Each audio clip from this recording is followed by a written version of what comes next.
Fala pessoal, está começando mais um Entre Prosas e Divagações e aqui, como sempre, quem vos fala, Fábio Bolliger. Tudo bem, pessoal? Do meu lado esquerdo, virtual, como é habitual, o nosso querido amigo, meu colega, Danilo Sanfelice. Eu ia começar falando pelo sobrenome, eu falo Sanfelice Danilo, que já é uma marca acadêmica de notas de rodapé. Mas como é que vai, meu castro colega? E aí, pessoal, bom dia, boa tarde, boa noite, boa madrugada a todos vocês. O Fábio já virou europeu, já deixou a América Latina de lado. Já. Eu tô bem, eu tô bem assim, né? Palmeiras não tá num momento muito bom, mas eu tô bem. Eu falo com meus amigos, né? Eu já vi Joino no ataque do Palmeiras, né? Então perder 3 jogos no Campeonato Brasileiro é o fim do mundo, né? Pelo amor de Deus. Acho que as pessoas estão muito imediatistas e com sarrafo muito alto hoje em dia. Então, beleza, cada um, cada um. Então, mas, no geral, eu tô bem. Tô feliz com a reforma tributária andando. Tô feliz com o Bolsonaro cada vez mais isolado. Então tudo isso tá me deixando feliz. E tirando o Palmeiras fato da que paz. vocês perdem um jogo e já começam a se desesperar, eu acho que vocês têm que tomar umas aulas aqui com o Coringão nessa hora. E aí, o que você achou do Prigojin lá com a Rússia? Você achou que aquilo foi golpe, Danilo? Aquilo foi golpe ou só foi pra inglês ver? Não. Foi um motim, né? Segundo o xadrez Olha, verbal. pra mim, a meu Certo? ver,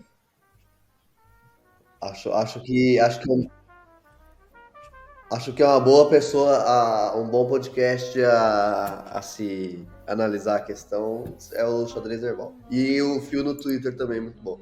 Porque, assim, o problema do historiador, né? Você sabe muito bem, é que a gente tem uma certa dificuldade em observar as questões enquanto elas estão acontecendo, né? Então, em cima disso, é melhor não ficar entrando na onda de jornalista, não. Então, escutem xadrez verbal, que realmente, eu acho como a que gente vale sempre mais a fala, pena. historiador não é mãe de nada. A gente não prevê o futuro nem fala do presente. Só vê quando a coisa já aconteceu e a gente vai lá e pensa um pouquinho. Mas no caso, hoje é um episódio muito especial aqui para nós, do xadrez verbal seria ótimo, do, do Entre Prosas e Divagações. Diga lá. Não, quem dera, a pessoa tem audiência dele. Ainda Só a vamos audiência chegar dele lá, já meu não basta, querido já. amigo. Mas hoje é um episódio já muito especial para nós de fato, que é a comemoração do 100º episódio. 100 episódios de muita asneira, como diria aqui em Portugal, de muitas voltas no mundo que a gente já deu, principalmente na nossa querida América Latina.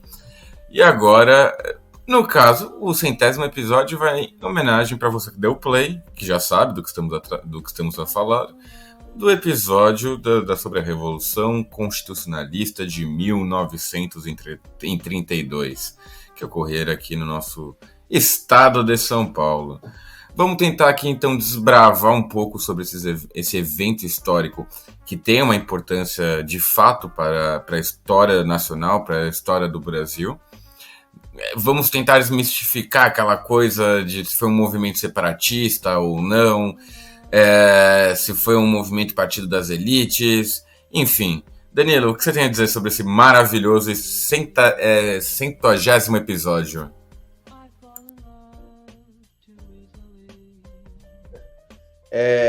Então, eu não tenho exatamente normalmente, assim, eu não sou muito ligado em comemorações de datas e de coisas assim muito específicas, assim, como 100º episódio, mas eu acho algo marcante, nosso, assim, porque esse podcast em si, ele passou por muitas... a prática mostrou, de fato, ser muito, muito útil, assim, né? Porque a gente teve uma ideia lá atrás, de podcast, há 3 anos atrás, e é uma ideia que ela foi se alterando com a prática, né? Então, eu acho algo relevante para falar e comemorar, entre aspas, esse 100º episódio, justamente por conta disso, né? Porque o nosso início, o nosso meio e o nosso atualmente mudou bastante, né? Eu acho que o podcast já avançou bastante em relação à sua prática e hoje em dia tá num jeito que, dentre todas as experiências que a gente viveu, tá no melhor jeito, assim. E a audiência tem mostrado isso, né? Somadas todas as plataformas que a gente está publicando, né? A gente publica, a audiência tem mostrado que de fato a gente chegou na nossa maneira correta de ser, assim. Então é um episódio legal por conta disso, né? Porque é um marco de que a gente meio que deu certo e tá seguindo, né? E é isso, basicamente. Agora a gente vai se o Fábio não tiver mais nada pra Por mim, falar, siga lá pelota, meu amigo. bloco. Vamos então? Então, pessoal, agora a gente vai começar o nosso primeiro bloco. E como normalmente fazemos, vamos iniciar com os antecedentes, né? Pegar um recorte histórico um pouquinho maior para dar uma base dentro da temática que propomos para esse episódio. Só que normalmente a gente pega um recorte histórico bem maior. Hoje a gente vai voltar em relação a 1932, voltar um pouco mais de 30 anos ali, para explicar a Primeira República e a consequente Revolução de 1930.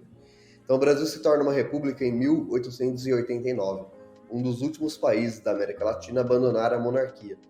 De 1889 até 1930, o país vive a Primeira República, caracterizada pela famosa política do café com leite, onde as elites econômicas de São Paulo e de Minas Gerais se alternavam no poder.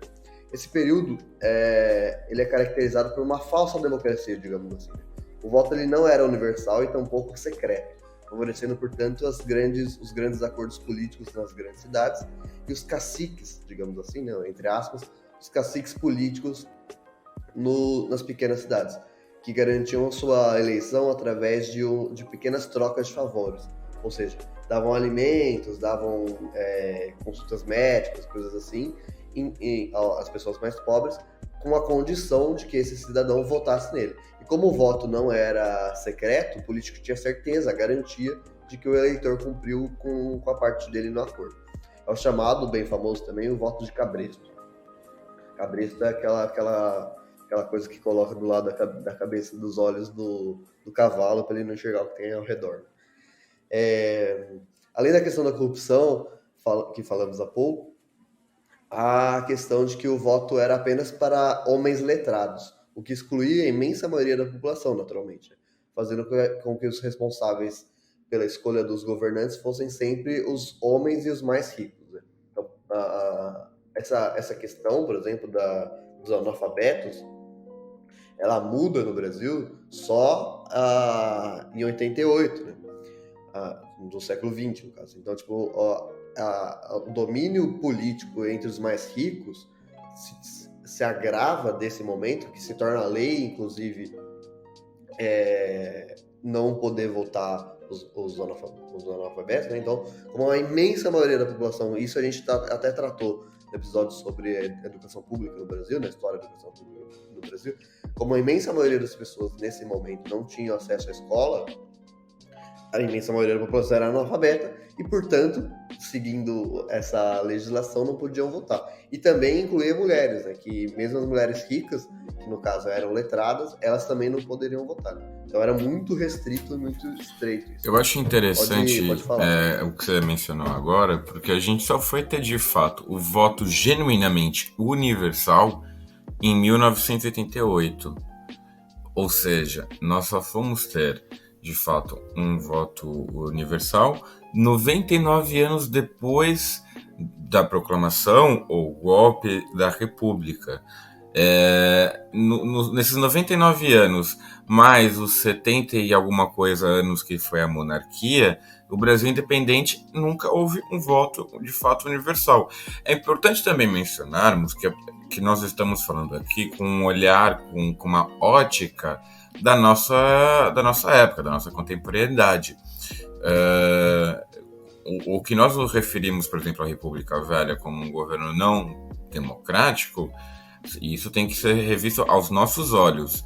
Contudo, se você analisar no contexto da época, uma pessoa da época vai falar, não, vivemos uma democracia, vivemos uma república, eu escolho meu presidente. E se você questionar essa pessoa falando que mulheres não votam, você imagina a resposta. Eu não vou falar isso, mas você fica ao cargo dos nossos ouvintes com as suas respectivas imaginações. Então, acho que é bem importante ressaltar esse fato, né? Que ao longo dos anos a gente foi universalizando os votos, né? Primeiro eram só homens brancos com uma certa quantia em dinheiro. depois qualquer pessoa, homem maior de não sei quantos anos, tudo mais. E assim vai por diante, até finalmente chegar aos analfabetos. Porque a questão do analfabetismo é simplesmente a excludência de pessoas, que era a grande maioria da população, infelizmente, de que não tinham acesso à educação e, consequentemente, não tinham acesso ao seu direito civil de votar, de escolher seus líderes, né? Só quero fazer esse pequeno disclaimer porque é muito curioso, para dizer dessa maneira, para não dizer que é algo triste, que a gente só conseguiu alcançar de fato a universalidade nos últimos 40 anos, que seja. Enfim, passa a bola, Danilo.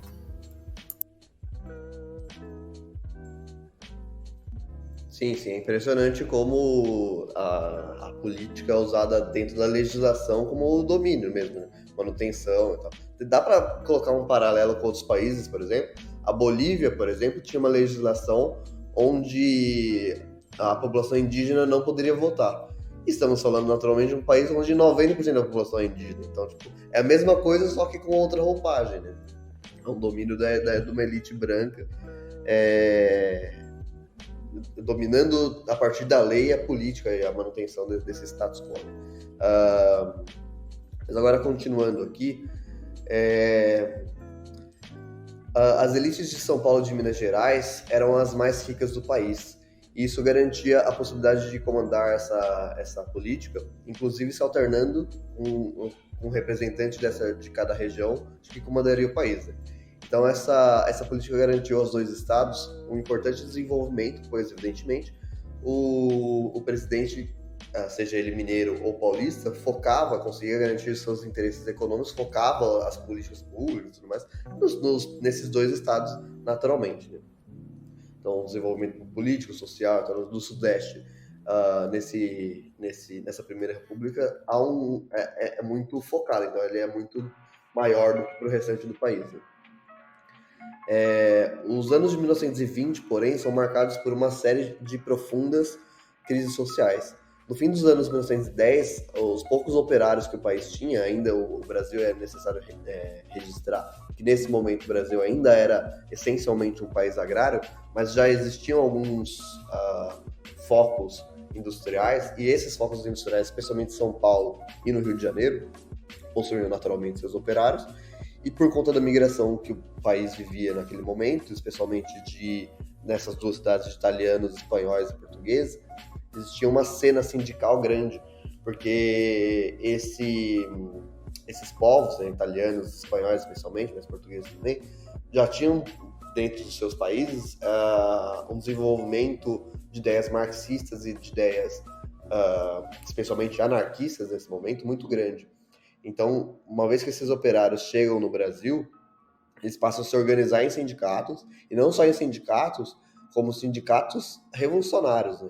Então, os anos de 1910 são marcados por uma agitação muito grande entre trabalhadores, operários, em São Paulo e no Rio de Janeiro, muito grande, e esses trabalhadores, de fato, passam a se organizar cada vez mais e com propostas diferentes das de hoje em dia, que são algo mais trabalhistas, né? Mas além dessas questões trabalhistas, algo revolucionários, de fato.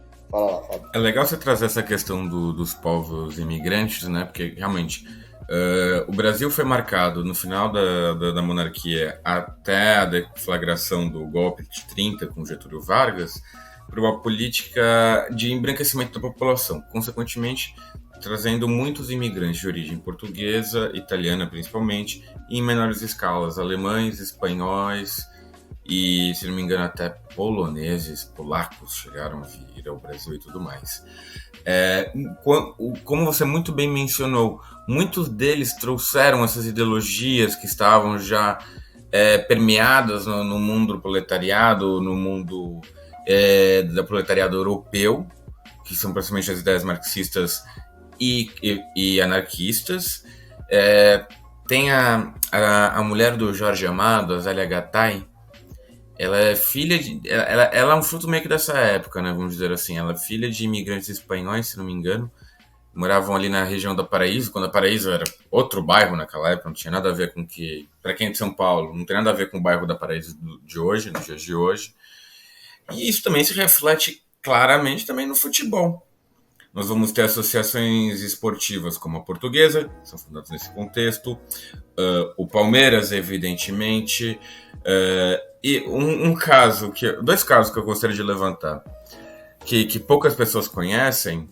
Primeiro é o Corinthians, que o Corinthians tem essa base proletária, mas ela também tem uma base de uma fundação de imigrantes, entre eles espanhóis e italianos. Se não me engano, o segundo presidente do Corinthians era um imigrante italiano, um Alfaiate, que também e tinha, acho que um espanhol lá que era super anarquista. Agora não vou me lembrar o nome, que eu estudei a fundação do Corinthians há muito tempo, já esses pormenores já não me lembro.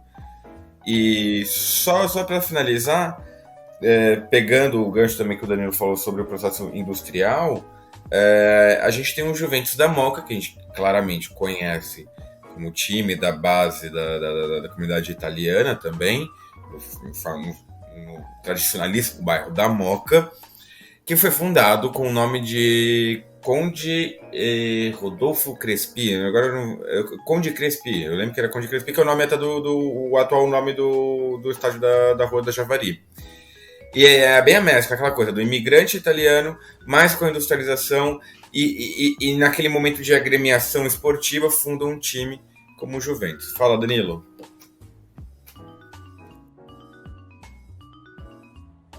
Essa questão do Corinthians é interessante porque a má leitura disso, né, da fundação do Corinthians, que não é uma má leitura em si, né, é uma má informação que é passada. Indica que o Corinthians é um clube formado por operários, mas não indica o que isso significa. Isso significa que é um clube formado por imigrantes brasileiros, mas também por imigrantes italianos, imigrantes espanhóis, imigrantes portugueses. Todos os imigrantes que estavam ali, a imensa maioria eram operários que caíram em São Paulo, tinham que trabalhar e foram trabalhar nas fábricas. Né? Então, o Corinthians ele é formado ele é muito plural desde a sua fundação, né? Porque ele representa a classe trabalhadora ali, ele é o clube da classe trabalhadora. Isso significa que ele era o clube de todos esses grupos, né, que eram operários. Então, a classe trabalhadora não era só de, entre aspas, só de brasileiros, era de brasileiros que já estavam aqui há mais tempo, ou que nasceram aqui de fato, ou de vários outros grupos europeus e tal, que se tornaram operários. É diferente, por exemplo, da Portuguesa, que era muito ligada a operários também, mas da Portuguesa. O Palmeiras, que é muito ligado a tudo que era italiano, operários ou burgueses e tal, que eram italianos, ficou muito focado nisso. O próprio Juventus também mais ligado a italianos e tal. O Corinthians ele era mais plural, né? Então, mas também o operários, hoje em dia, se fala muito disso, né? Que o Corinthians mas tem que entender o que significa também. A pluralidade do Corinthians aí é atual e ela desde esse momento, porque operários nesse momento significa todo mundo que chegava no Brasil, porque eram raros os casos de imigrantes no Brasil que eram ricos, né? Tipo o Matarazzo, nome histórico do Palestra da Itália ali, que botou dinheiro ali no início do Palmeiras, ele era um cara rico e tal, mas ele é uma exceção, né? A imensa maioria, inclusive, dos adeptos palestrinos ali eram operários também, só que eram operários italianos, mais específicos, né? Mas isso posto, apenas uma divagação. Voltando aqui. Então, em 1917, por exemplo, ainda falando nessa cena anarquista e operária, né? Em 1917, os operários anarquistas param no Brasil por mais de um mês, com a maior greve geral já registrada no país, especialmente em São Paulo e no Rio. E imagina o que isso significa. Onde, sei lá, 80% da classe trabalhadora resolve parar numa greve geral e param de trabalhar por um mês. Hoje em dia, o Brasil entra em colapso financeiro. Naquela época, naturalmente, o Brasil era mais agrário ainda, então não dependia tanto assim, né, da indústria. Obviamente, causou um prejuízo financeiro muito grande, mas não colapsou o país. Né? Hoje em dia, colapsaria sem sombra de dúvidas. Né? Então, já é um movimento ali nos anos 10, né? E esse especificamente em 1917, que mostra que essa Primeira República ela já estava, a partir dos anos 10 ali, entrando numa crise interessante. Ali, né? Em 1922 surge o PCB, Partido Comunista Brasileiro, que viria a se tornar, algumas décadas depois, especialmente ali próximo dos anos 50 e tal, o principal partido mais popular, né, da classe trabalhadora brasileira. Então é evidente que o fim dos anos 10 e início dos anos 20, a classe trabalhadora vai ganhando forma cada vez mais em número mesmo, inclusive por conta da industrialização, e vai ganhando cada vez mais formas de organização. E também, além da organização operária, a camponesa passa a se organizar também. Então, os trabalhadores do campo passam a se organizar. Nos anos 40, por exemplo, um pouco depois, já tinham as ligas camponesas, mas elas não surgiram do nada, né? Elas são consequência de várias movimentações também de anarquistas e comunistas, mas mais de comunistas, no campo brasileiro a partir dos anos 10, 20, onde essa imigração ganhou uma cara mais forte ali com essas ideias marxistas e anarquistas. Então, além da organização operária camponesa, as elites do país, especialmente fora do Sudeste, também passam a se revoltar, uma vez que elas, isso já nos anos 20, né, uma vez que elas estavam claramente fora desse eixo econômico e político que mandava do Brasil. Dentre essas elites se destacam o Rio Grande do Sul e o Alagoas. No fim dos anos 1920, a insatisfação dessas elites toma cena em torno de uma bandeira que exigia a promulgação de uma nova Constituição, aumentando os direitos políticos de todo o país e trazendo ao centro desse poder político outras elites econômicas ao redor do território nacional. Dentro desse contexto, explode em 1930 a chamada Revolução de 1930, onde as demais elites econômicas do país, num processo digno de telenovela mexicana, depõem a antiga política do café com leite e levam ao poder Getúlio Vargas, do Rio Grande do Sul. Essa questão é interessante, porque nós não vamos nos aprofundar muito em relação a isso, porque, na minha opinião, essa questão de Primeira República em 1930 daria um episódio à parte, né? Se a gente for se aprofundar muito nisso, vai pegar um episódio muito longo, né? Mas essa questão da Revolução de 30 contou com o assassinato do João Pessoa, né? Que é o então presidente do estado de Alagoas, que é a nomenclatura da época, hoje em dia entende-se como governador, né? E foi um importante combustível para uma faísca, digamos assim, para o êxito desse processo, né? E João Pessoa, como o nome indica, é o nome da atual capital do estado, né? Também em homenagem a esse processo que levou à morte dele, né? Indiretamente, porque a morte dele não está ligada diretamente às questões políticas. Ele morreu por conta de outra questão.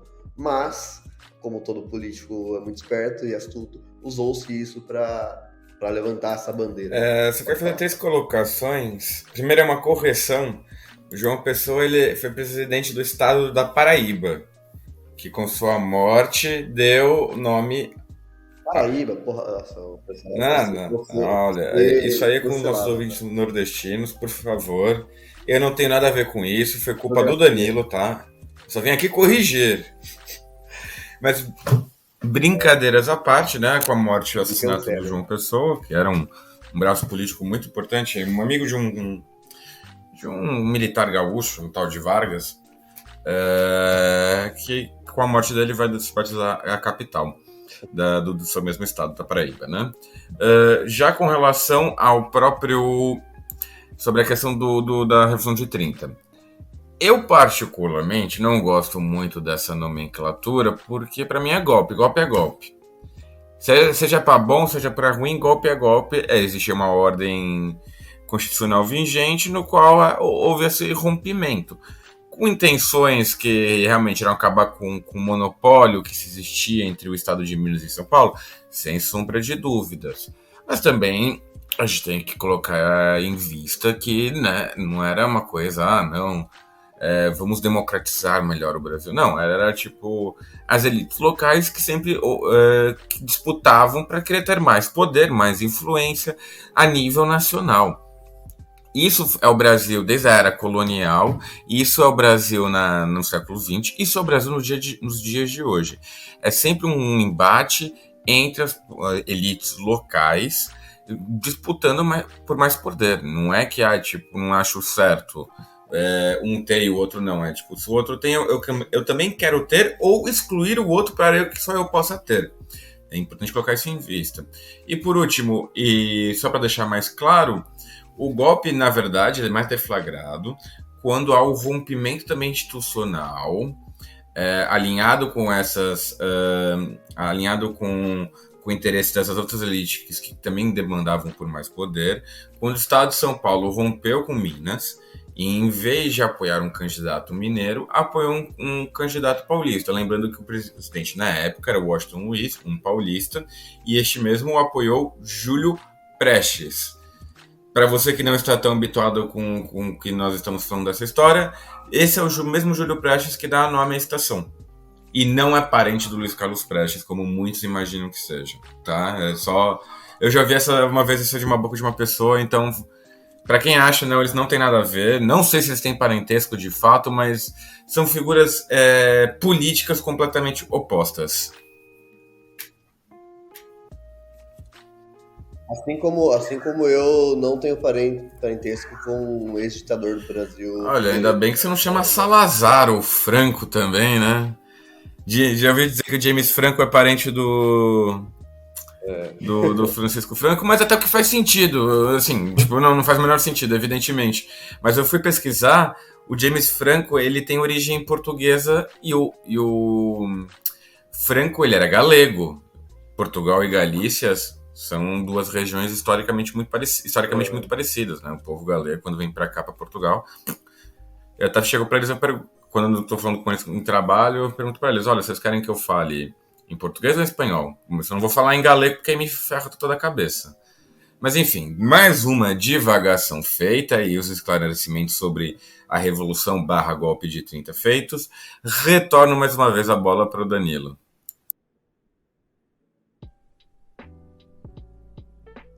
Eu tô aqui enquanto o Fábio tá falando, eu abri meu celular, estamos gravando na segunda-feira, 17 de julho, né? E daí, ao abrir meu celular, a notícia vem que o Gustavo Gomes recebeu uma proposta muito boa e eu quase desmaiei. Meu Deus do céu. Acaba meu dia se isso acontecer. Mas, voltando ao episódio, chorando aqui aos prantos, voltando ao episódio, no finzinho aqui deste primeiro bloco, então, só para deixar claro, então a gente não vai se aprofundar muito nessa questão da Revolução de 1930, né, como eu falei, e que hoje, então, portanto, a gente vai focar na questão do Getúlio Vargas assumindo e tal a presidência do Brasil, iniciando essa segunda república, né? E o Vargas assume o controle do Brasil com a promessa, portanto, de desenvolver, convocar uma constituinte e a elaboração de uma nova constituição do país, que era a bandeira que unia todas as elites econômicas do Brasil, né? E unia, portanto, todos os políticos do país. Então esse era o cenário em 1930, quando o Vargas assume a presidência, que é um cenário bem de muitas insatisfações, sejam elas operárias ou das elites. As elites, evidentemente, uma força política muito maior, mas que todo mundo ficava um pouco mais calmo com essa promessa de uma nova constituição para o país. Então, agora a gente encerra esse primeiro bloco e inicia o próximo. Então, pessoal, agora iniciando o nosso segundo bloco, vamos focar, portanto, no Getúlio Vargas e no governo provisório. Os anos 1930 se iniciam, portanto, com o governo provisório, liderado por Getúlio Vargas, prometendo desenvolver a nova Constituição do país, trazendo para o centro do poder as outras elites econômicas, na verdade, né, que até então estavam escanteadas, e aumentando os direitos sociais para uma parcela maior da população, aprofundando assim a República Brasileira. Uma característica importante de Vargas, que sempre devemos deixar bastante claro e lembrar, é a profunda capacidade que o político tinha de conversar e negociar com os demais grupos políticos, sejam eles condizentes com as suas ideias políticas ou não. Então ele tinha esse muito parecido com Lula, digamos assim, né? Tinha essa capacidade de oratória muito grande e que fazia com que os ânimos ao redor dele se acalmassem, na maior parte do tempo, evidentemente. Então, dentro de visões de esquerda ou de direita, ele conseguia conversar. Se destaca, por exemplo, o líder comunista nesse momento, o Luiz Carlos Prestes, que o Fábio citou há pouco, que é um líder do Partido Comunista, e que ele conseguia conversar, mesmo tendo ideias bastante divergentes, e ao mesmo tempo conseguia conversar com pessoas do mais alto escalão de latifundiários do país, que naturalmente tinham ideias completamente diferentes do Prestes, e conseguia colocar todo mundo ali na mesma mesa, né? O Vargas, pra vocês terem noção do quão liso ele era, e assim, independentemente você tem uma posição política sobre o Vargas, sobre a figura histórica do Getúlio Vargas, uma coisa é fato. A habilidade política e diplomacia, de conversa política que ele tinha, eu acho que foi uma das mais notórias da história recente do Brasil. Eu digo recente da contemporaneidade para cá, né? Basicamente. Como você muito bem citou, o Getúlio Vargas, ele vai ficar até amigo entre aspas, né? Porque nas relações políticas não há amizade, há interesses. Eles vão se alinhar entre Vargas e Luiz Carlos Prestes no segundo mandato do Getúlio Vargas, de 50 a 54, sendo que nos anos 30 o Vargas prendeu a sua esposa, a Olga Bernário, e mandou a Olga Bernário diretamente para a Alemanha, para um campo de concentração, onde nasceu a filha do casal, a Anita Prestes, e mesmo assim conseguiu fazer com que eles fossem aliados políticos 20 anos depois.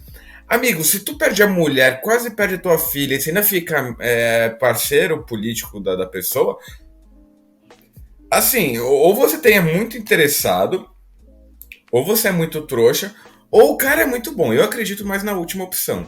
Porque o Prestes tinha muitas suas questões políticas, ele acreditava que a parceria entre o Getúlio Vargas era estratégica, até mesmo para essa continuação dessa ideia quase que mitológica do comunismo, de passar pela Revolução Burguesa de fato, tudo mais. Só que assim, mano, tu perdeu tua mulher, velho, por causa desse homem. E o cara, pelo menos, ele devia ter uma lábia, assim, vamos falar no português mais coloquial, uma lábia monstruosa. E eu só discordo de você, Danilo, que eu não comparei ele com o Lula, eu compararia com o Perón, que é uma figura histórica mais aproximada, né? Que sempre tem essa eterna comparação entre Vargas e Perón. Mas ainda acho que assim, o Perón tá um nível acima do Vargas. Também acho, mas o Lula é mais contemporâneo das pessoas que estão escutando, né? Então, e não necessariamente todo mundo aqui que está escutando conhece o Perón. Então, vamos partir do pressuposto que estamos falando para pessoas que gostam de história, que entendem bastante história e gostam de história, então se aprofundando agora. Se não sabem, parem este episódio e vá até aquele episódio que temos sobre a Argentina, que nós temos um convidado argentino, peronista, que traz muitas informações importantíssimas para nós entendermos o nosso querido país hermano.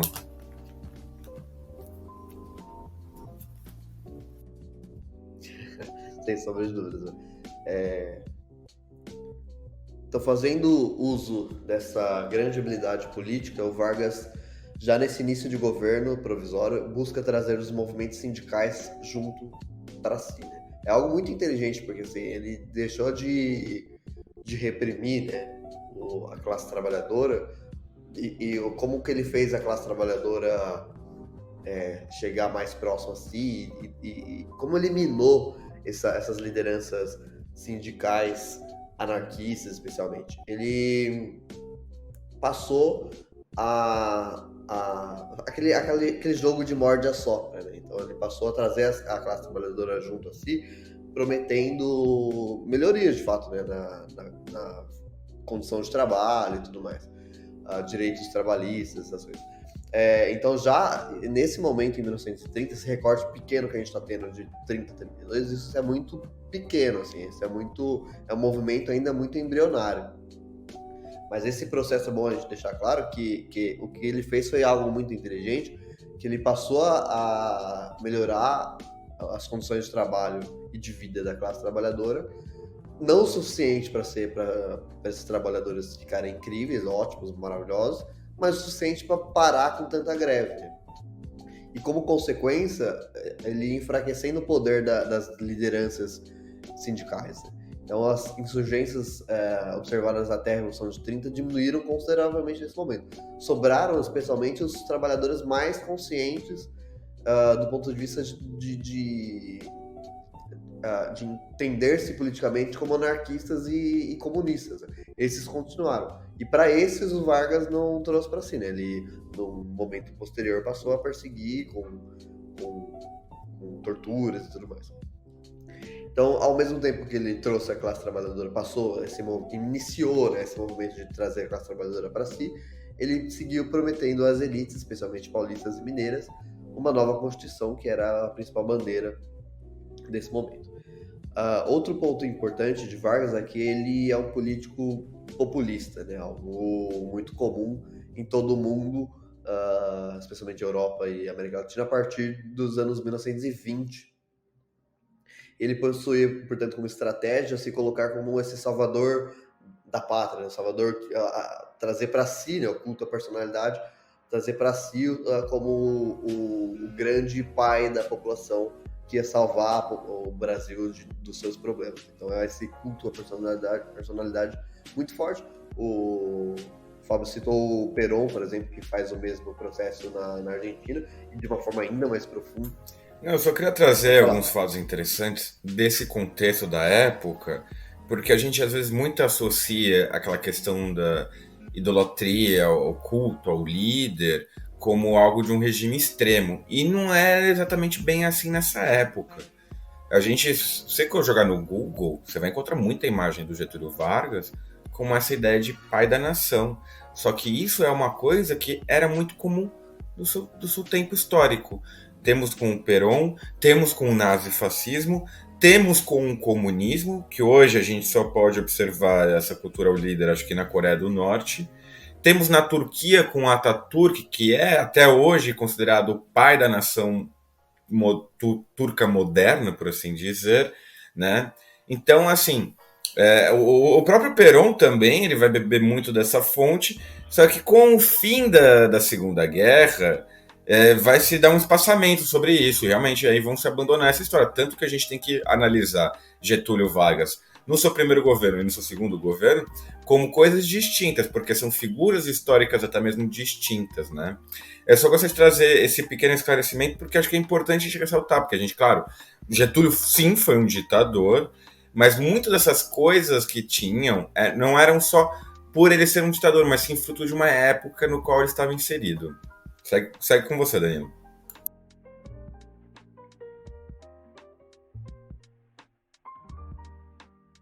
Sim, claro. Ele é muito evidente como o Getúlio Vargas, ele é fruto do tempo dele, né? E como o próprio Fábio disse, ele alterna um pouco isso uma década depois, uma década e meia depois. Então ele também se adapta aos diversos períodos onde ele está inserido.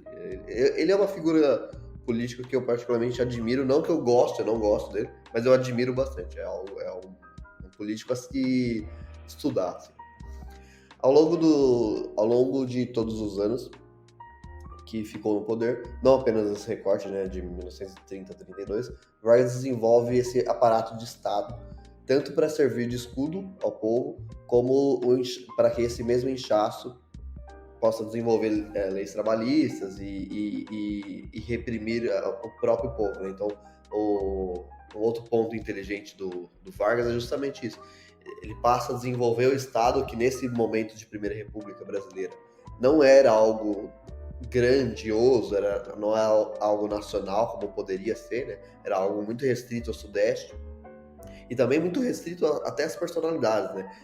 O Estado era mais uma ferramenta de uso de poucas pessoas e muito pouco do que ele é hoje, por exemplo, né? Que essa mudança, essa ponte, o Vargas é a primeira pessoa que passa a desenvolver, a colocar o Estado como algo nacional, de fato. E daí, naturalmente, ele traz para si muito essa concentração de poder, mas,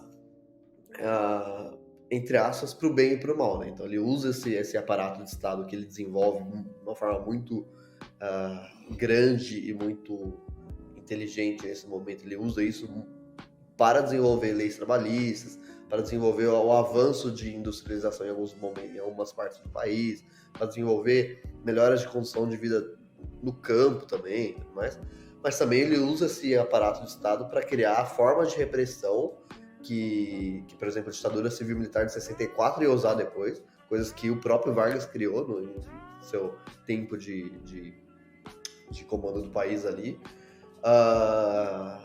para reprimir esse mesmo povo que, porventura, se tornasse uma oposição.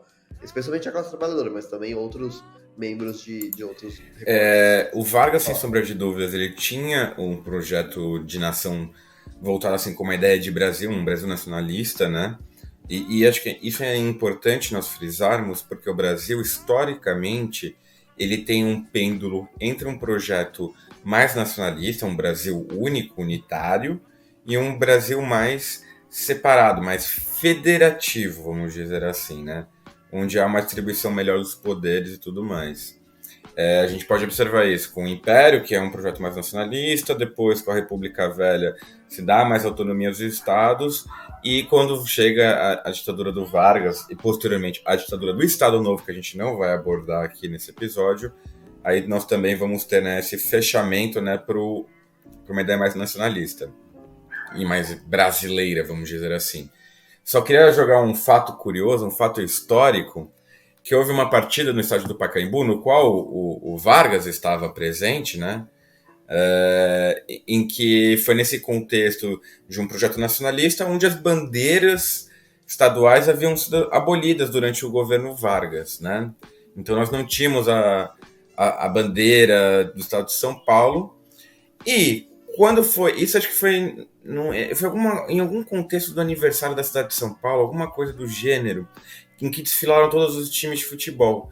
E quando apareceu o São Paulo, que possui as cores, o clube esportivo possui as mesmas cores do estado, ele foi o mais ovacionado, como uma crítica, né, ao próprio Vargas, né?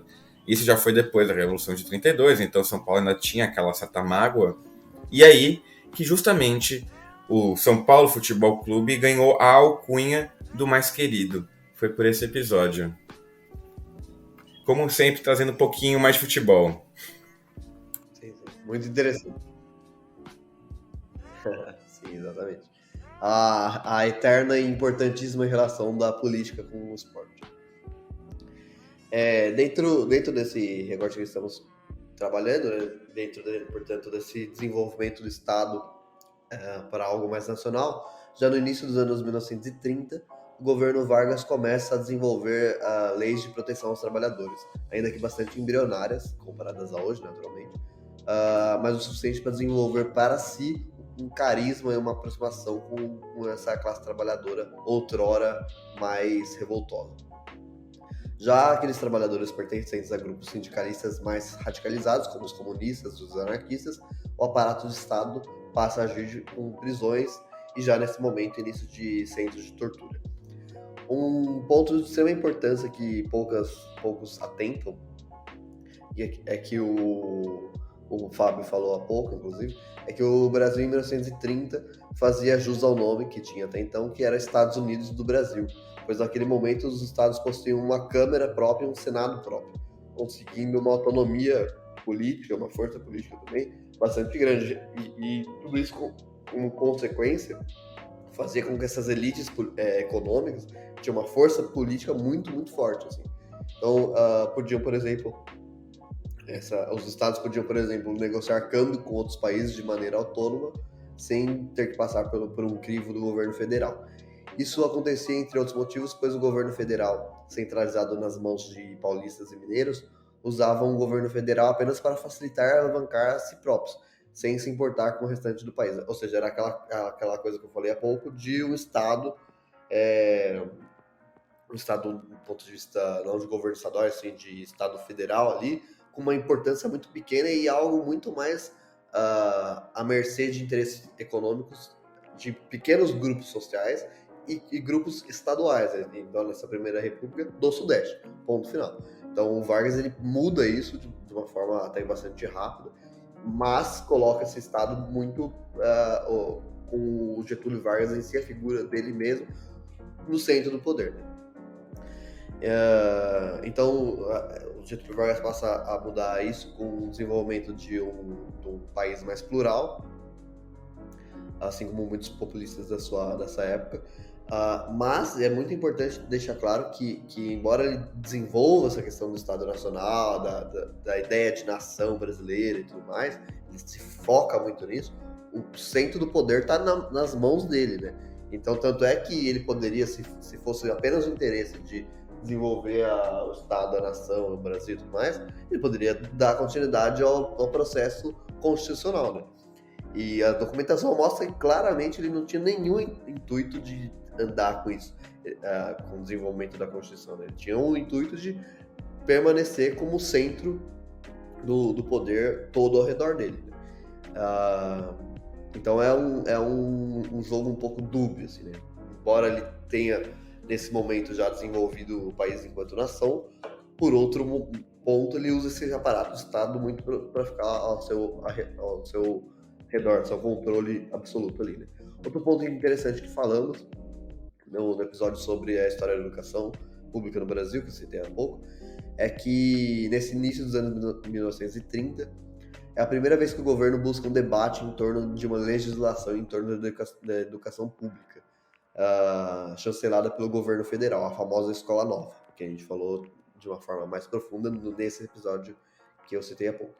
Essa é uma pauta que agrada os mais pobres, já que são os raros casos de letramento naquele momento entre os trabalhadores, mas também atendia uma demanda das elites, que com a necessidade de uma industrialização mostravam-se bastante favoráveis a essas escolas básicas que ensinavam os trabalhadores o suficiente para operar essas máquinas. Então há um desenvolvimento também, isso em todo o Brasil, ainda que bastante embrionário e bastante mal feito, digamos assim. Não é algo mais nacional como temos hoje em dia.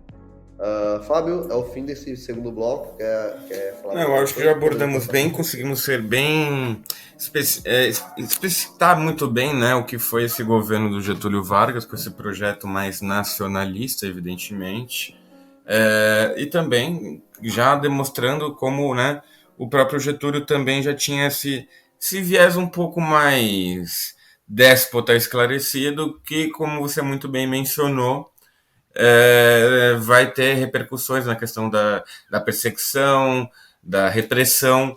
Um fato, acho que assim, só para finalizar mesmo esse bloco, curioso, e acho que o Danilo, como um ser velho, que assim como esse que vos fala, sabe disso, que durante a escola a gente tem aquela percepção de que o Estado Novo, a ditadura varguista, ela propriamente não vai ter uma repressão tão forte, né?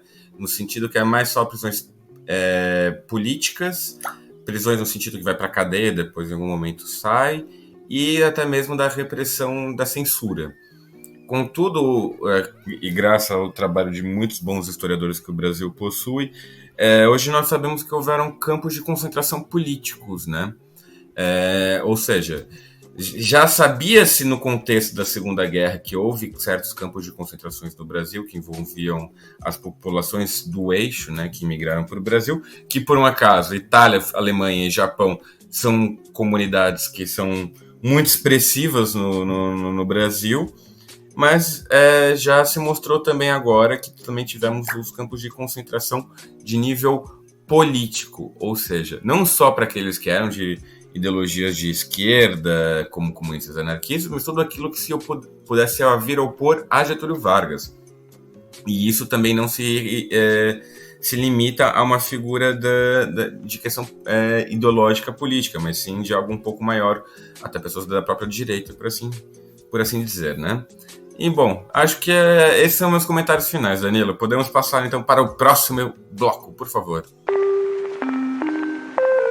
Então, pessoal, agora iniciando o nosso terceiro bloco, saibam vocês que o Fábio deu para falar em alemão agora comigo, só para esfregar na cara que ele é um poliglota. Ô, Danilo, assim, eu devo explicar aos nossos ouvintes que somos amigos há 10 anos. E o senhor tá zero surpreso com este pequeno fato, tá? Ele sempre soube que eu tive já um estudo sobre a língua. Eu sou um Não, poliglota. não. Primeiro que para um Nossa, eu sou um poliglota ele tem que ter um poliglota, domínio meu de 4 Deus. línguas, que coisa que eu não possuo. Eu só possuo o domínio de 3 línguas. Sou trilíngue apenas, tá? Não, por favor, não propague informações falsas sobre a minha pessoa, por gentileza. Beleza. Então, pessoal, agora iniciando o nosso terceiro bloco, depois de piadinhas e brigas paralelas. Esse terceiro bloco será falando, portanto, sobre a questão do Vargas em si e a consequente Revolução Constitucionalista de 1932. Então chegamos a 1932 com um cenário bastante complexo e efervescente. O Brasil possuía uma elite agrária que clamava por uma nova Constituição para conseguir voltar ao poder político baseado em um documento legal que desse esse respaldo, né? Então, porque o que aconteceu? Naturalmente, quem tem um poder econômico normalmente tem um poder político, né? Só que, como o Brasil não tinha essa legislação, não tinha essa Constituição, a Constituição, o que o Brasil tinha na prática era um poder muito centralizado no Vargas, na figura do Vargas. Então, em uma pessoa, né? As elites econômicas queriam garantir que elas tivessem um poder legal maior do que o poder de uma pessoa, de um presidente, no caso, que era o Vargas. Então, era uma disputa de narrativas ali, uma palavra da moda, né? Mas uma disputa de uma ideia dessas elites que passavam, que era a ideia de que o Brasil precisa ser mais democrático, mais aberto, com um documento, uma Constituição que torna tudo isso legal. Mas também nós sabemos, profundamente documentado isso, que essas elites também tinham interesse, principalmente interesse, de trazer para si essa força política que antes elas tinham, né? Especialmente em São Paulo e em Minas Gerais, mas as outras elites econômicas também queriam dividir esse poder. Não é, portanto, algo entre as elites econômicas, o anseio não é tanto uma questão democrática, tá? É mais uma questão de poder mesmo, de conseguir ter uma legislação que mantivesse essas elites no poder. A população são outros 500. A população, de fato, tinha anseios constitucionais, de um desenvolvimento da República Brasileira mais profunda, né? Então tem que separar esses dois interesses para não colocar tudo numa coisa só. A história é muito complexa com diversos sujeitos, portanto. Então, a população brasileira, uma classe média, digamos assim, e a classe trabalhadora tinham anseios, de fato, de um desenvolvimento mais democrático do país. A elite tinha um discurso desse desenvolvimento mais democrático, mas o que realmente movia elas é essa garantia de que a Constituição os mantivesse no poder, e não só Minas e São Paulo, como era na Primeira República. É bom deixar, a palavra que o Fábio usa, deixar esse disclaimer muito claro.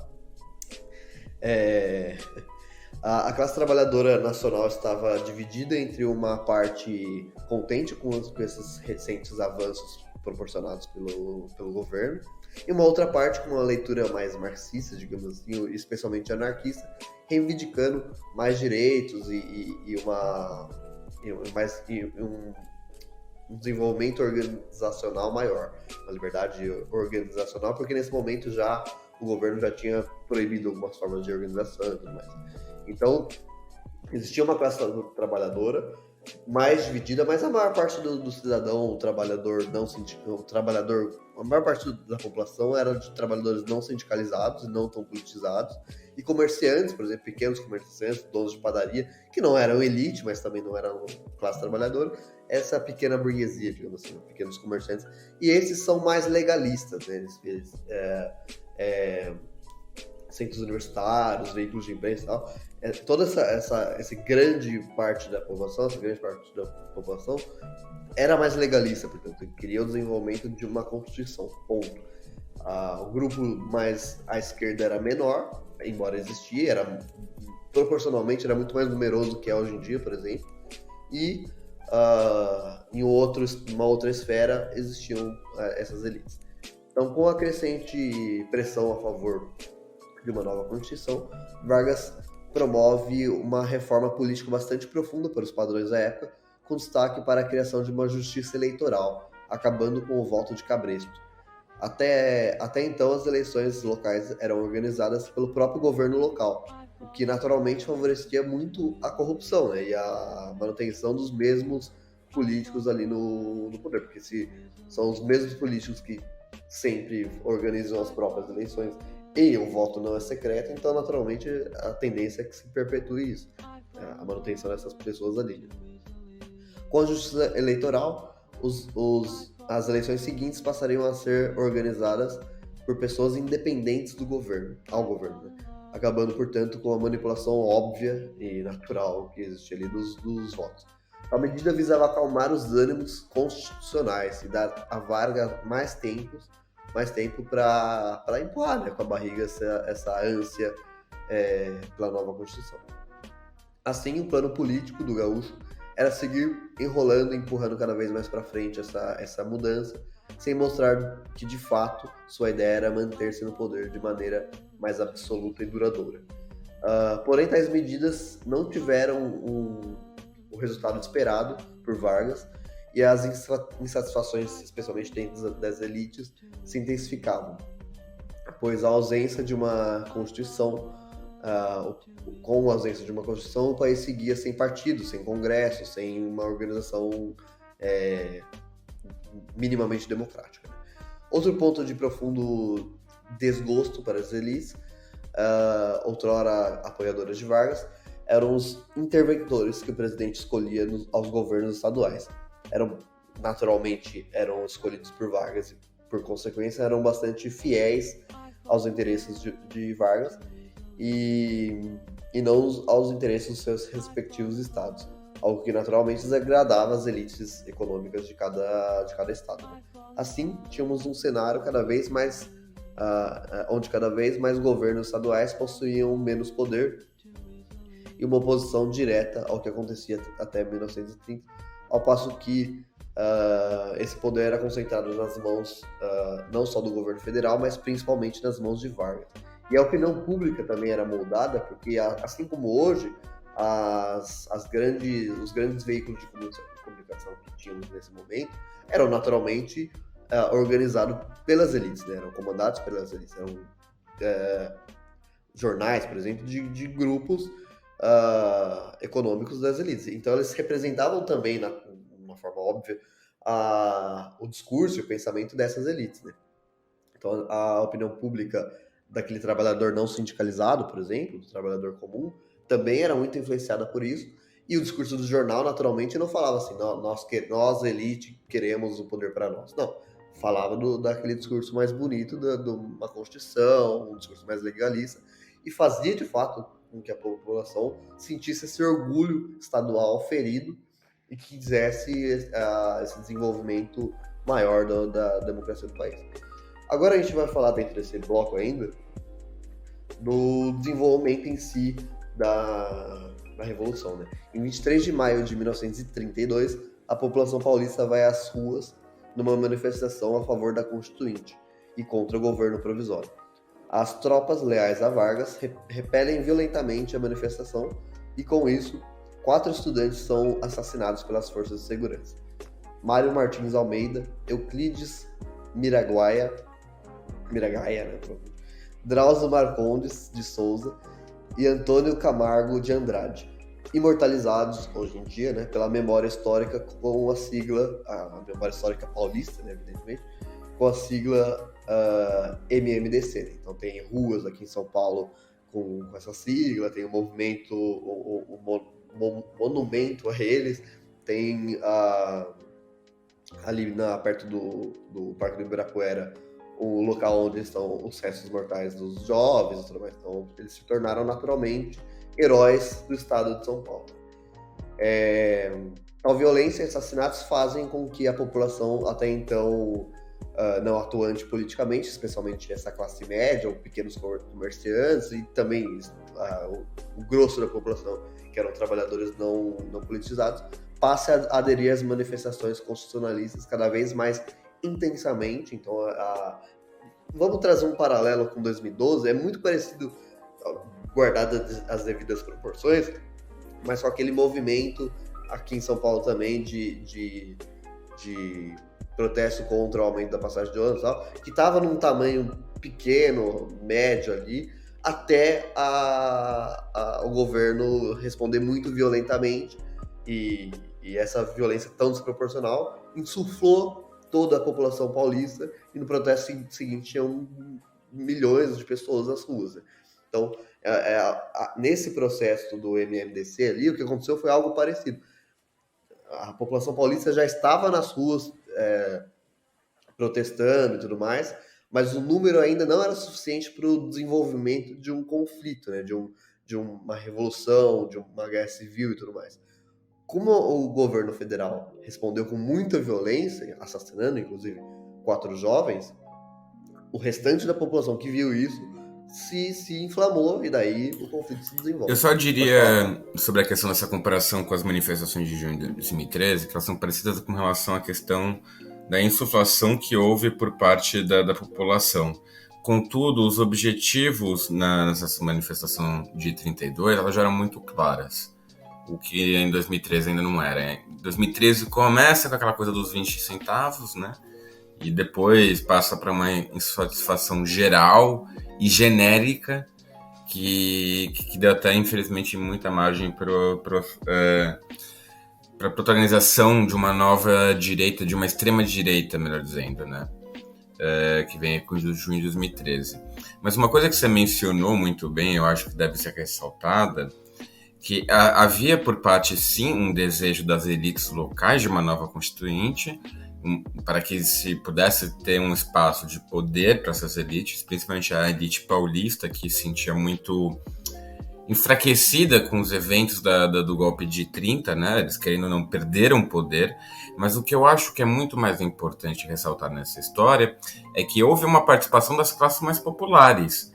As classes mais populares paulistas tiveram uma participação em peso, tanto que o MMDC, o Martins, Miragaia, Drauzio e Camargo, ainda me lembro das minhas aulinhas do primário, eles eram de origem classe média para baixo, não eram pessoas da grande elite. Só que, claro, um evento nessa proporção, com as mortes como a da Maria que ocorreram, e se tratar de 4 jovens... E claro, como não pode se faltar um bom acompanhamento da mídia, que você também mencionou já, ainda mais inflando essa questão, esse sentimento regionalista, foram as combinações perfeitas para que, de fato, o movimento constitucionalista tivesse um futuro, mesmo que breve, mas houve um futuro, de realmente começar a questionar, e não porque não levantarem armas contra o governo federal. E já me adiantando um pouco na história, quando vai deflagrar a guerra, e isso que é muito mais importante, a gente ressaltar o fato disso, que é uma luta constitucional, tanto que o nome da revolução é Revolução Constitucionalista, não é Revolução Separatista ou algo do gênero, né? Eu acho que até o próprio termo revolução, acho que não deveria ser dos mais corretos, mas pode ser o Levante Paulista, ou o que seja. Porque o projeto era o Brasil, né? O projeto não era São Paulo. São Paulo encabeçou o movimento, que teve participação de parte do estado do Rio Grande do Sul, teve participação de parte do estado do Mato Grosso, que é essa região que hoje viria a se tornar o Mato Grosso do Sul, lembrando que ainda não havia acontecido essa divisão, né, do estado. E então os paulistas, eles encabeçaram, tanto que a bandeira do estado de São Paulo, ela vai virar a bandeira do estado nesse contexto.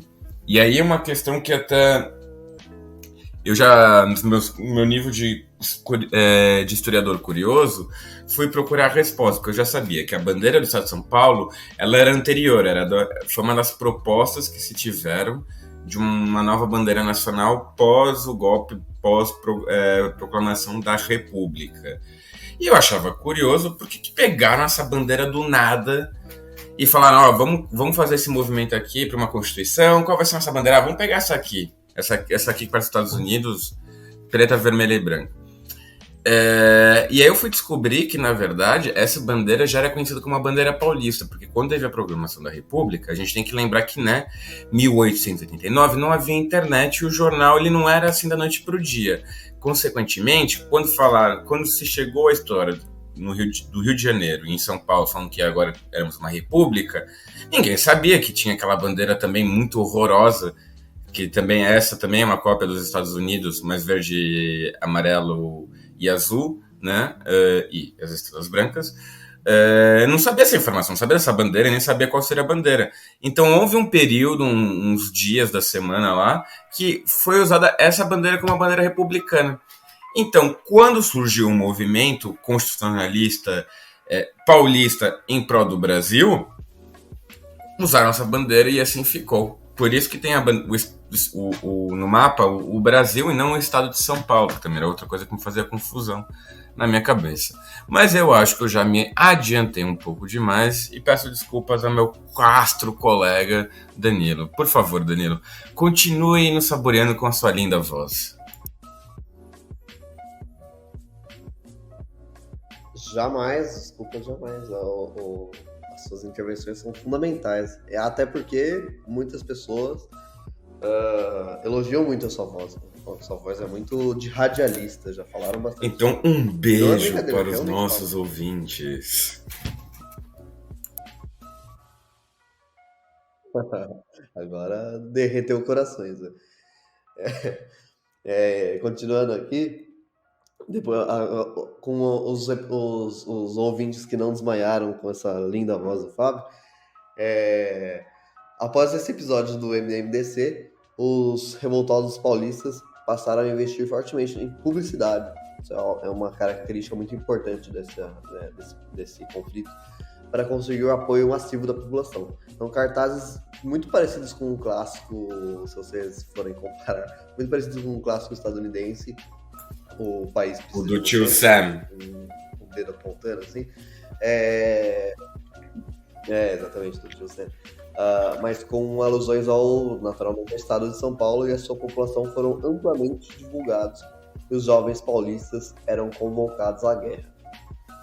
Foi criada uma campanha do ouro para o bem de São Paulo, né? Esse era o nome da campanha, com o intuito de levantar fundos para a compra de armamentos. Eu só queria falar, isso agora é momento mais particular, não é eu como historiadora. A minha bisavó, minha mãe e minha avó me falavam que ela não tinha aliança, porque ela tinha dado a aliança dela para essa causa, por causa da campanha do ouro.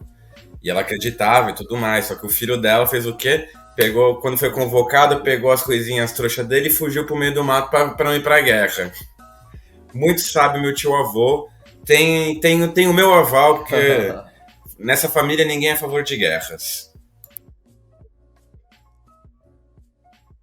Exatamente, certíssimo. Vai ficar morrendo pelas tretas dos outros, né? Então, uma série de indústrias parou, né, nesse momento com a sua produção tradicional para substituir uma produção de armamentos que ajudassem no conflito. Os quartéis-generais paulistas aderiram e lideraram a organização armada na revolta contra o governo federal. O interventor, isso é um ponto muito importante também, politicamente falando, o interventor de São Paulo, né, naquele momento, Pedro de Toledo, que foi escolhido por Vargas, também aderiu à causa constitucionalista, ou seja, votou contra o seu, entre aspas, cacique político, o Vargas, e se aliou à revolta. Né? Alguns pontos devem ser esclarecidos também. Normalmente, a produção histórica oficial se desenvolve com o objetivo de construir uma imagem muito heróica dos fatos, né? Ressaltando os grandes feitos e valores honrosos. Mas, como os nossos ouvintes não são tratados aqui com esse desdém, né, por nós, é nosso dever mostrar que, como em qualquer processo histórico, há um emaranhado de interesses de vários agentes históricos ali, de vários sujeitos que desenvolvem... Só antes de você dar continuidade, tem um fato muito interessante que você mencionou, que, por exemplo, a indústria parou, né? Muitas coisas pararam em prol da guerra, ou seja, demonstra que, apesar de curta, essa guerra teve um caráter muito de guerra total. O que é uma guerra total? É quando a sociedade para como um todo em prol de uma causa, que no caso a causa é a guerra, né? Então a gente teve as fábricas, as metalúrgicas, principalmente no interior do estado de São Paulo, voltadas para a indústria bélica, né? Para o que estavam fazendo para fazer tanque, para fazer... Tinha um trem à prova de balas, eu já vi fotos, transformavam carros em tanques do dia para a noite. E isso demonstrou também muito mais escassez, porque essa guerra ela foi muito feita, como eu posso dizer, aos trancos e barrancos, foram feitas de qualquer maneira, porque não foi uma guerra planejada, né? Então o estado de São Paulo teve muita dificuldade, por exemplo, em importar armas de fora do Brasil, do exterior, porque também teve um bloqueio naval por parte do governo federal. A própria construção de armas ficou muito debilitada, foi muito feita às pressas, tanto que havia um instrumento que ficou muito característico da Revolução Industrial, principalmente por parte dos paulistas, que eu não vou saber o nome certo, tá? Eu tô falando isso literalmente de cabeça. Eu sei que isso existia, só não vou lembrar o nome especificamente. Que era tipo um matreco, que era uma caixa de madeira com uma manivela, em que você consistia basicamente em ficar girando. E o que aquilo fazia? Nada além de barulho. Mas ele simulava exatamente o som de um rifle sendo disparado. Então, quando as forças paulistas chegavam, achavam-se que haviam muitos soldados, porque ouviam aquele barulho sem parar. Só que até um dado momento perceberam que as balas não eram todas aquelas, né? Então era, vai dizer, uma das famosas táticas de guerra, que às vezes não é você ser, é só parecer. Né? Isso é um ótimo exemplo. Matraca, isso, obrigado. Tava falando matreco, mas matreco é pebolinha aqui em Portugal. É matraca, verdade. E... fecha essa matraca. Aí que vem o fecha essa matraca. Juro por Deus, não é zoeira, não. É aí que vem isso. Pois. Hoje matraca é só para aqueles vendedores daqueles tubinhos de cana, assim, tipo baunilha, que tem ali nas feiras, aquelas coisas. É só para isso hoje. E só mais um fato muito curioso. A USP foi fundada naquele mesmíssimo ano e já usou toda a sua ciência, vamos dizer assim, todo o aparato também foi voltado para a guerra. Tanto que o tanque que criaram é uma invenção da USP, né? Que foi justamente feita em prol do caso da guerra. Para além do fato do Estado de São Paulo emitir uma própria moeda, e quando eu digo uma própria moeda, não é no sentido de, vamos, como novamente, não cair naquele mito de que o São Paulo queria se separar. A moeda nada mais nada menos do que era um título de guerra, ou seja, a promessa que o Estado de São Paulo iria um dia, eventualmente, pagar aquilo que foi acordado e dado dinheiro dos empresários para o estado de São Paulo, né? Tanto que se você procurar, tem fotos das notas do Tesouro de São Paulo, ali, que é como se fossem aquelas moedas de réis antigas, né? Estampando os bandeirantes. Outra coisa que acho que é muito importante da gente ressaltar é a figura dos próprios bandeirantes. Que, como a gente já sabe, e o Danilo também muito bem e sabiamente mencionou já, é a procura de heróis. E os bandeirantes, que vem das bandeiras, das missões de bandeiras, partiam justamente da capitania de São Paulo, né? Só que, claro, evidentemente, eles não tinham essa mentalidade de somos paulistas, estamos levando a civilização, né, dentro da perspectiva deles, evidentemente, a esses povos bárbaros e nativos. Vamos começar pelos principais fatos. Primeiro, Bandeirante não era branco. Bandeirante era o filho do português com índio. Ele era de pele morena, andava descalço e ele era basicamente um capitão do mato. Então, quando você vê aqueles quadros que são muito fruto do pós-Revolução de 32 ou já daquela mentalidade que perpetuava da época, de aquele homem com aquela roupa e tudo mais, aquilo tudo é nada mais nada menos do que uma romantização da história e de uma valorização de heróis que eram necessários para aquele contexto, né? O Borba Gato, aquelas coisas todas. Então, assim, o Borba Gato não é aquele homem da estátua que se vê em Santa Marta, e graças a Deus. Porque eu só tenho uma estátua que eu sou contra, é aquela. Porque ele é bandeirante? Não, porque aquela história não deveria existir. Aquilo é horroroso.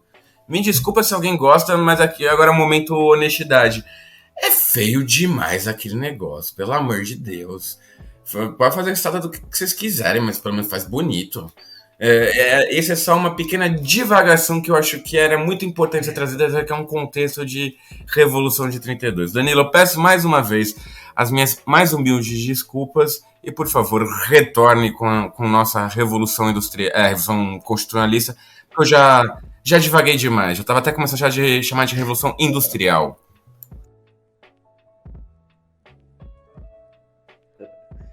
Então, diante dessa perspectiva que a gente assume aqui, para não trazer uma história muito heróica, né? Porque eu sempre acho um problema ressaltar um sujeito histórico e colocá-lo como o herói, o Deus, o Salvador ali. A proposta do episódio é, portanto, deixar bastante claro que, como todo processo histórico, esse processo histórico tinha muitos interesses ali. Tinham interesses, naturalmente, como a gente já falou, da classe trabalhadora, para um desenvolvimento de uma sociedade mais democrática e tudo mais. Então, a imensa maioria da população, inclusive os mais pobres, defendia isso e genuinamente foram para o conflito com esse intuito.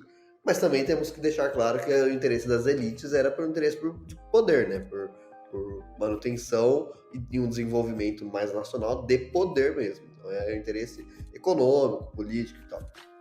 Então tem que deixar esses dois lados da moeda bastante evidentes. Então, diante disso que eu acabei de falar, ao mesmo tempo as outras elites econômicas ao redor do Brasil viam a Constituição como uma oportunidade de enfraquecer o poder centralizador de Vargas e aumentar para si o seu poder e sua autonomia dos estados. Enquanto a elite econômica de São Paulo via também essa Constituição como uma forma de voltar a ter aquele poder, mesmo que não igual, mas um poder parecido, que tinham até 1930, né, onde eles eram completamente absolutos do ponto de vista de centralização do poder brasileiro. Né.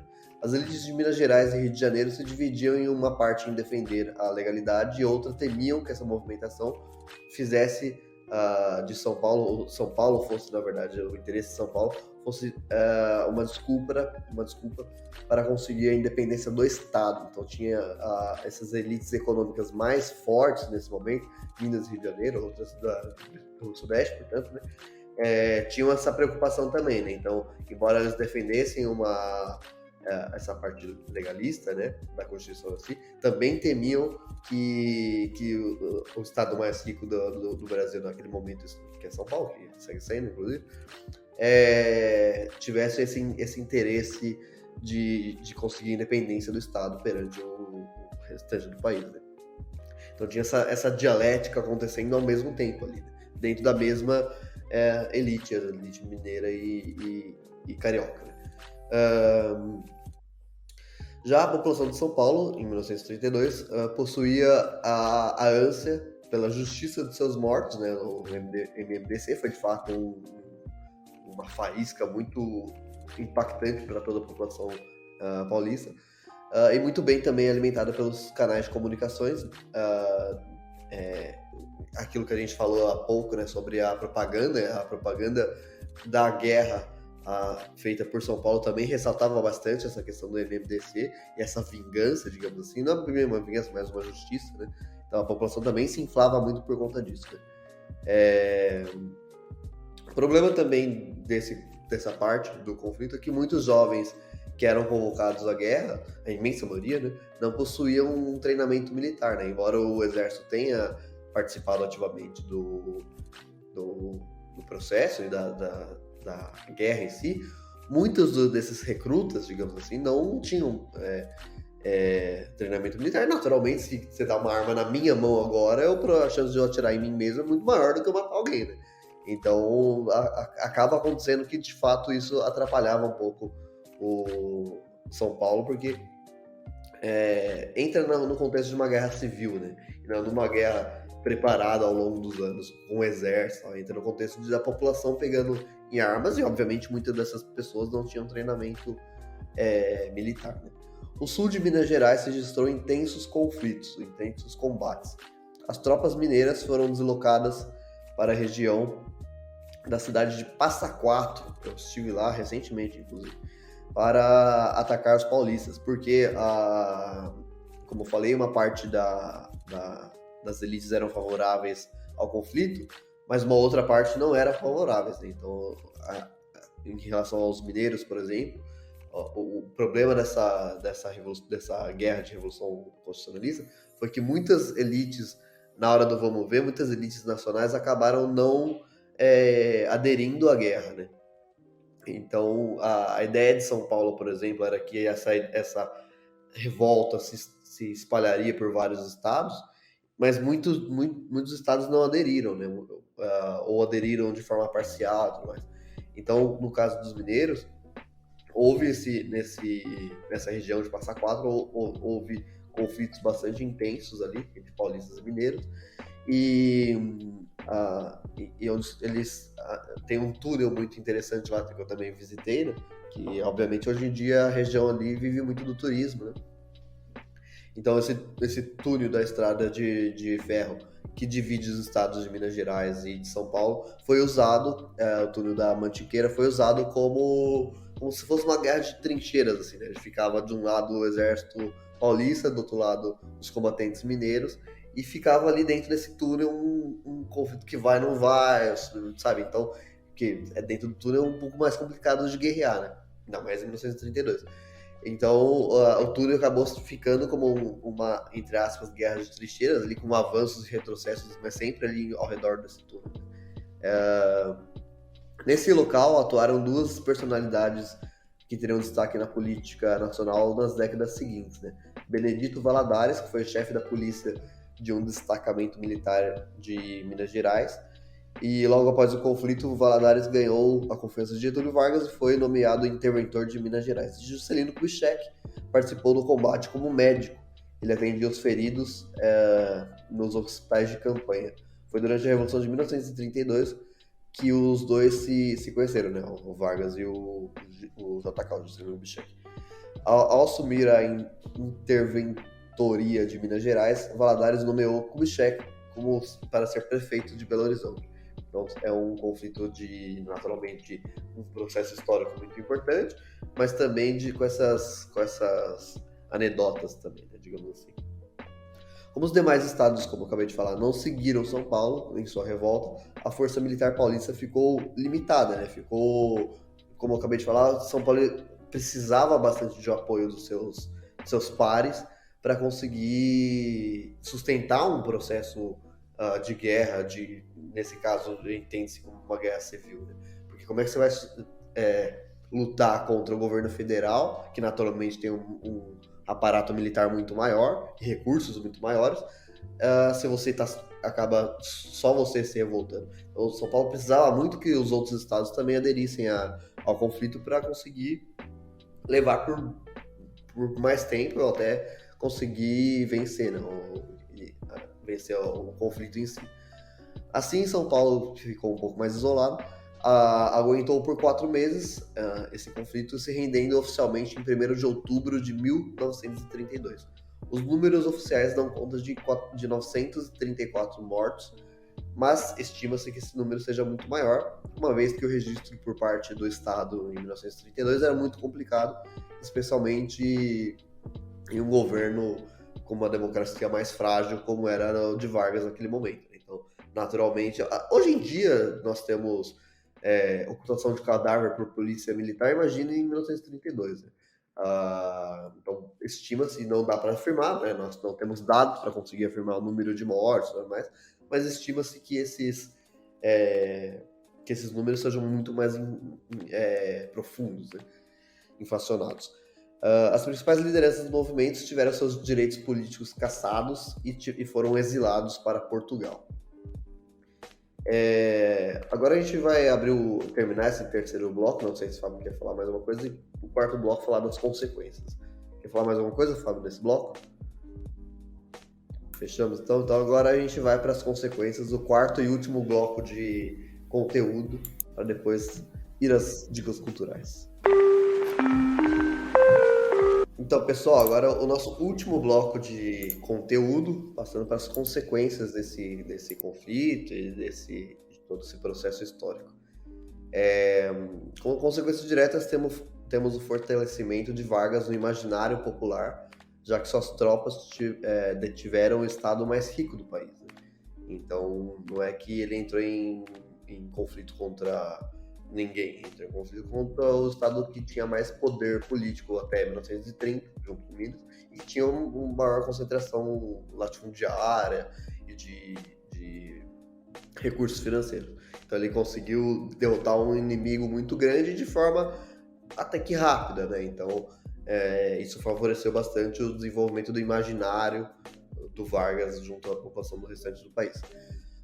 Porém, no ano seguinte, Vargas finalmente, na minha opinião, de uma forma bastante inteligente, cria a Assembleia Constituinte, desenvolvendo, portanto, uma Constituição que entraria em vigor em 1934. É interessante isso, porque mesmo derrotando o São Paulo, ele tem essa leitura política, tipo, olha o que aconteceu, eu vou continuar com esse processo, ou vou esperar eles se revoltarem de novo, ou outro estado se revoltar, ou pior, outros estados se unirem e se revoltarem em conjunto.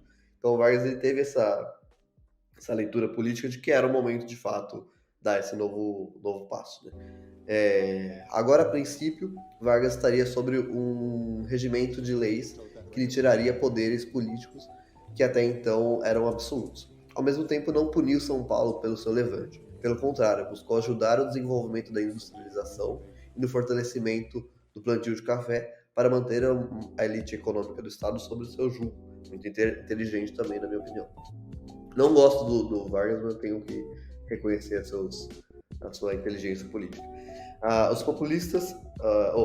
paulistas finalmente tiveram um civil como interventor.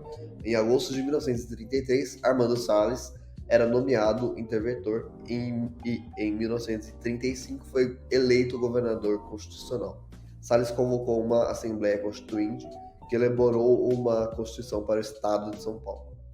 A memória da Revolução Constitucionalista de 1932 é ainda valorizada pelos paulistas, né? O dia 9 de julho, data que se iniciou o movimento, é feriado estadual. Na cidade de São Paulo existem várias referências, né, como a gente falou há pouco, várias referências à Revolução e ao MMDC, como as ruas, praças, viadutos,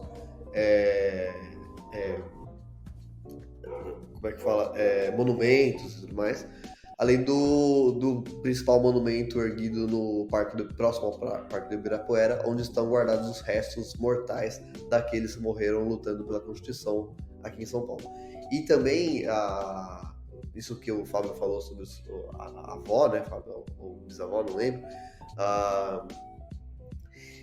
isso também é presente, acho que em todas as famílias paulistas, né? Que a minha também, eu já ouvi de outras pessoas de diferentes classes sociais falando que os avós tinham uma memória muito forte disso, ou os bisavós tinham uma memória muito forte disso, que passou para os avós, que passou para a mãe, sabe? Essa coisa da Revolução de 32. E até hoje, né? O paulista tem um orgulho maior isso é passado nas escolas aqui em São Paulo, tanto estaduais quanto municipais, quanto privadas e tal. Então a memória de 1932, na minha opinião, segue viva de maneiras um pouco diferentes, mas segue viva até hoje. Eu acho que assim, a gente pode fazer uma comparação bem direta com a Farroupilha no sul e até a independência da Bahia, né, do cerco de Salvador.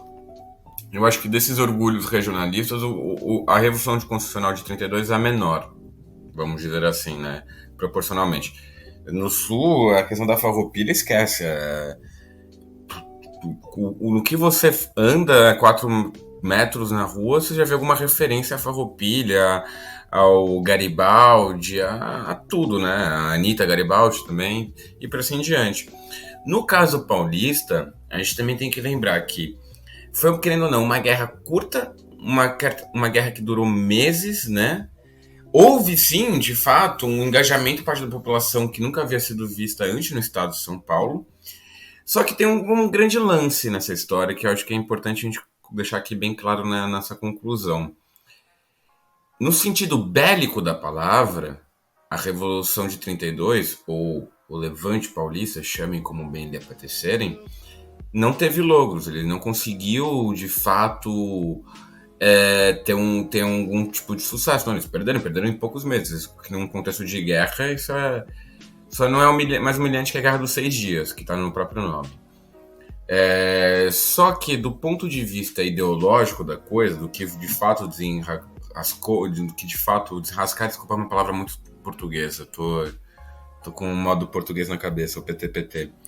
Mas no caso especificamente, o que a ideologia promovia era de uma nova Constituição. E 2 anos depois vai ser Jesus amado, promulgada uma nova Constituição. Só que depois de outros 2 anos, o Getúlio dá o autogolpe e instala um Estado novo. Então foi uma vitória? Tecnicamente falando, sim, porque de fato eles conseguiram o que eles queriam. Uma nova Constituição que foi prometida pelo Getúlio, que de fato o Getúlio veio fazer. Só que foi para ouro para tolo, porque deu-se a mamadeira pro bebê, mas a mamadeira durou 2 segundos, não foi nada de grandioso.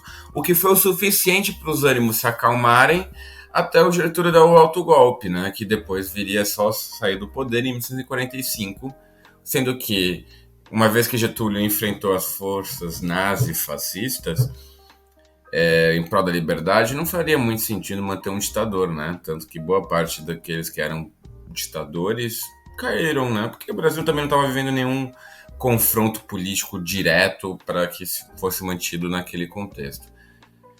Sabemos o que vai acontecer menos de 20 anos depois, 19 anos depois da sua queda. E eu acho que esse que é o mais importante. A gente lembra que foi de fato uma derrota, contudo, teve-se esse logro político que foi a Constituição. E eu acho que é isso que faz que perpetue na memória de muitas pessoas.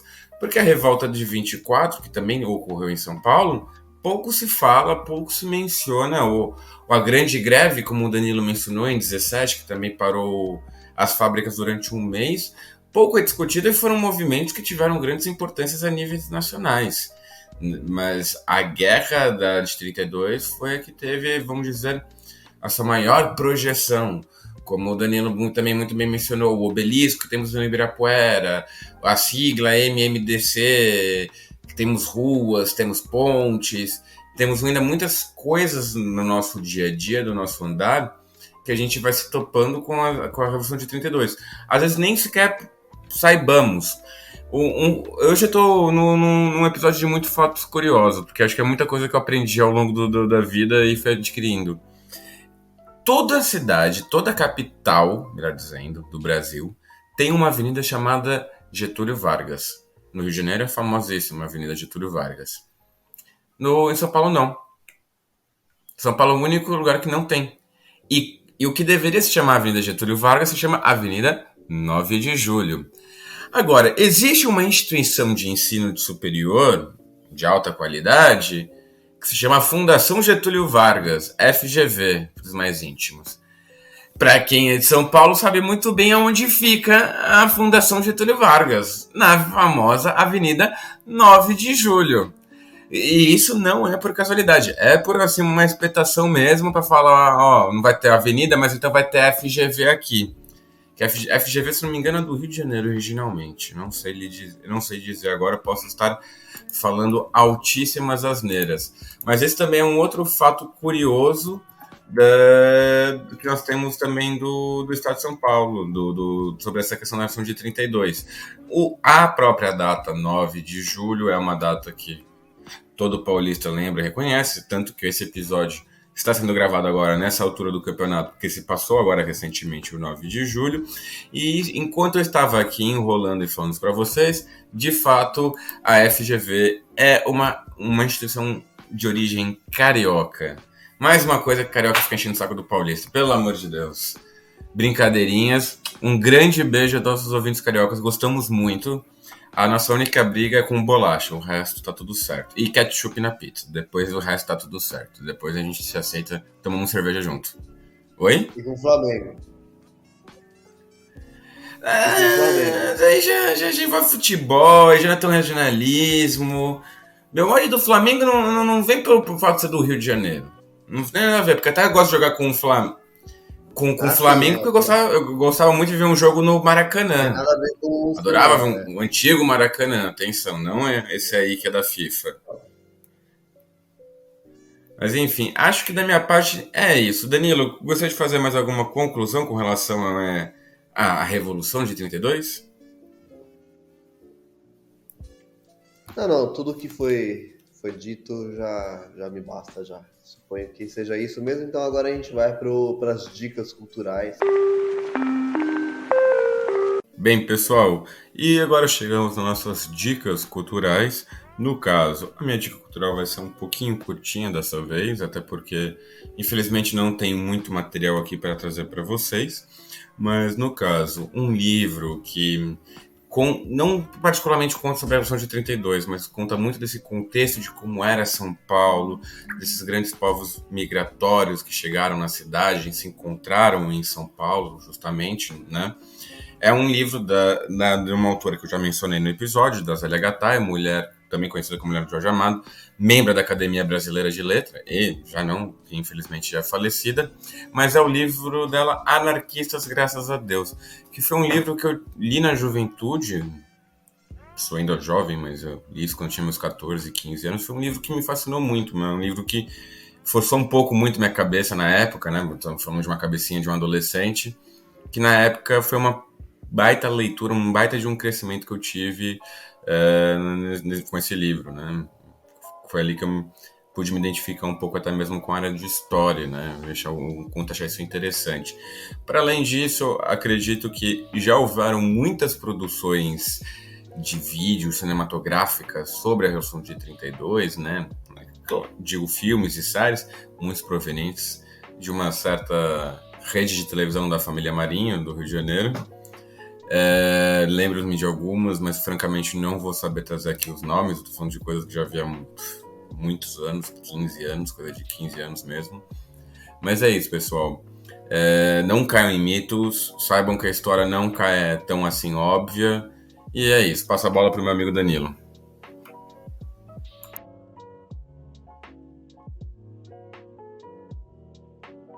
Então, pessoal, a minha dica com esse livro do Fábio é muito bom, Jota.